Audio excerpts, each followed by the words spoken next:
আজকের ভিডিওতে বাইক রাইডারদের জন্য খুবই গুরুত্বপূর্ণ নতুন কিছু টিপস নিয়ে আসছি আমি।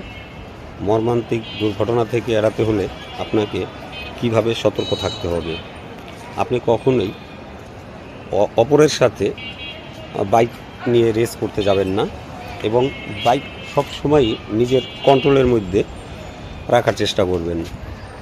চেষ্টা বলতে কি, কন্ট্রোলে রাখতে হবে, নইলে যে কোনো মুহূর্তে আপনি দুর্ঘটনার শিকার হতে পারেন। ভিডিওর শেষ মুহূর্তে আমি আপনাদের দুটি এমন বাইক অ্যাক্সিডেন্ট দেখাবো যেগুলি নাকি আমি মনে করি কন্ট্রোলবিহীন চালানোর কারণেই তারা এই অ্যাক্সিডেন্টগুলি করেছে। তো এই ভিডিওটার মূল উদ্দেশ্য হলো যে আপনারা নিজেরা কন্ট্রোলবিহীন বাইক চালাবেন না এবং চালালে কি ক্ষতি হতে পারে সেটা আপনারা নিজের চোখেই দেখে নেবেন।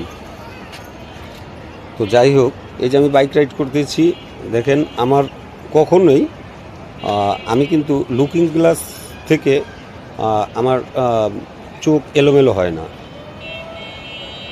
যেমন সামনের যে ফোকাসটা এটা আমার অটো ফোকাস, কিন্তু লুকিং গ্লাসের ফোকাসটা এটা আপনাকে ঠিকভাবেই মেনটেন করতে হবে।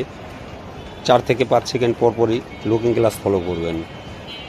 এই যে বাসগুলি যে যাচ্ছে, এই দেখেন একটা অ্যাক্সিডেন্ট আমি দেখাই ইচ্ছাকৃত। এই যে আরেকটা অ্যাক্সিডেন্ট দেখেন,